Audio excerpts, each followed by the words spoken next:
안녕하세요. 오늘은 경제에 관해서 한번 얘기를 해보도록 하겠습니다. 자, 경제라는 것은 인간이 살아가면서 어떤 희소성의 문제에 직면했을 때 인간이 이루는 선택에 관한 어떤 문제를 다루는 게 경제입니다. 자, 희소성은 무엇일까요? 희소성은 인간의 욕망에 비해서 이를 충족시켜주는 차원은 유한한 성질이죠. 그러니까 인간의 욕망의 무한성과 그 다음에 차원의 어떤 유한성의 어떤 갈등에서 나오는 게 희소성입니다. 그래서 우리가 이제 희소성의 문제에 직면했을 때 우리는 이제 선택의 문제에 또다시 직면하게 됩니다. 어떻게 선택을 함으로써 우리의 만족감을 가장 크게 할 것인가? 경제의 문제는 결국 희소성에 대한 선택의 문제라고 할 수 있겠습니다. 자, 그런데 경제학을 공부할 때 두 개의 큰 학파로 나눠집니다. 바로 고전학파와 케인즈 학파로 이렇게 나눠지는데요. 고전학파는 자원의 분배에 있어서 시장의 기능을 절대적으로 신뢰하는 입장이죠. 아담 스미스의 보이지 않는 손이란 말 들어보셨을 것입니다. 보이지 않는 손, 즉 가격기구가 시장의 자원의 배분을 가장 효율적으로 유도해낸다. 따라서 정부는 개입할 필요가 없다. 근대 야경국가의 논리죠. 국가가 해야 할 일은 시장에 개입하지 않고 개인의 자유로운 경제활동을 간섭하지 않고 국방, 치안, 공공재의 생산에 주력해야 된다. 작은 정부라는 개념이죠. 이게 바로 근대 자유방임주의의 개념입니다. 자, 그런데 그렇게 시장에게 절대적으로 맡기자고 주장했던 고전학파 경제학이 약 한 200년 동안 세계 경제계를 지배합니다.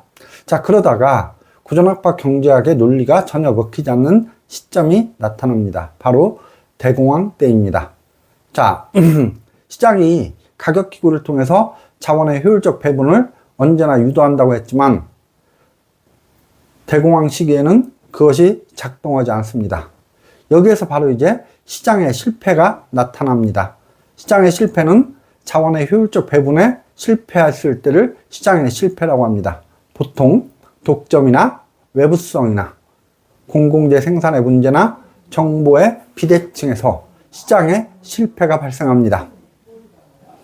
예를 들어 보겠습니다. 자, 공공재는 절대 민간 시장에서 생산되기가 불가능합니다. 왜냐하면 공공재는 누구나 다 이용할 수 있는 재화입니다.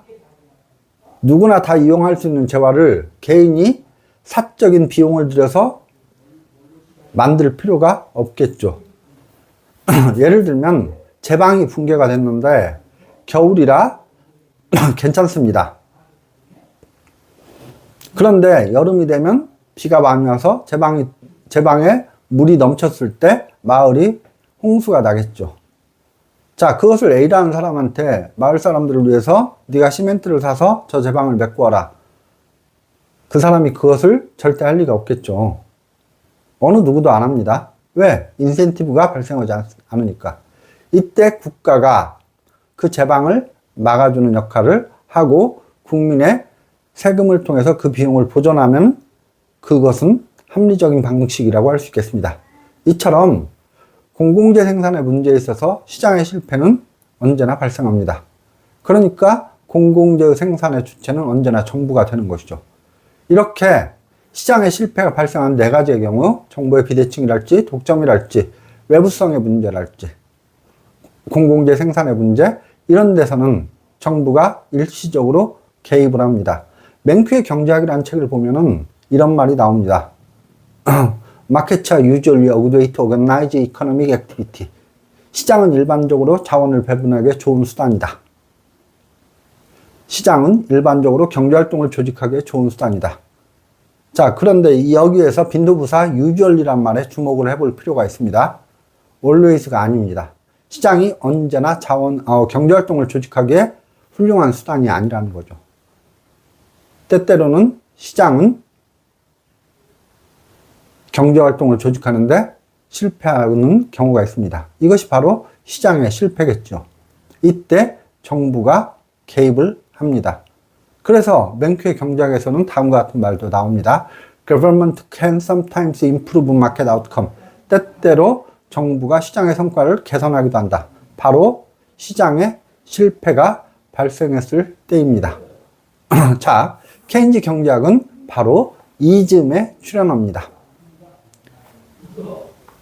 가격기구가 자원 배분에 철저히 실패했을 때, 바로 대공황의 상태겠죠.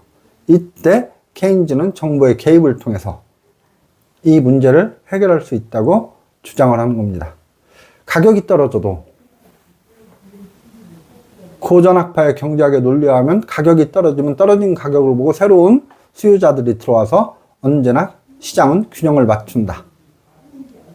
100개를 만들었는데 A라는 가격에서 60개뿐이 안 삽니다.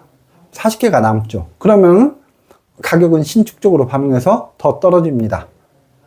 그러면은 그 낮은 가격을 보고 새로운 수요자들이 달려들어서 물건을 사게 되어 균형을 맞춘다는 얘기겠죠. 그런데 대공황의 상황에서는 그것이 적용되지 않았습니다. 케인즈는 여기서 되게 중요한 어떤 시각을 보여주는데, 공급 과잉의 문제로 본 것이 아니라 수요의 부족으로 봤습니다. 그래서 100개가 만들어졌는데 60개뿐이 안 났을 때 40개를 공급 과잉으로 보는 것이 아니라 수요의 부족으로 봐서 이 40개를 사줄 새로운 사람들을 만들어내면 된다고 했습니다. 그게 바로 유효 수요 이론이라는 것이죠. 그래서 정부가 공공사업을 벌여가지고 사람들로 하여금 와서 일을 하게 한 다음에 그 사람에게 돈을 주죠. 그러면 그 사람들이 돈을 받아갖고 나머지 40개를 사간다는 논리입니다. 이것이 이제 바로 케인즈가 정부의 개입을 통해서 자원 배분의 비효율성의 문제를 극복한다는 혼합경제, 다른 말로 수정자본주의의 논리인 것입니다. 자, 오늘 저희가 경제학에 대해서 잠깐 살펴봤는데, 경제학에는 크게 두 개의 흐름이 있고, 시장을 중시하는 고전학파의 흐름과 시장을 중시하되 시장이 자원 배분에 실패했을 때, 다시 말해서 시장에 실패가 나타났을 때 정부의 개입을 중시하는 케인즈의 경제학이 있습니다.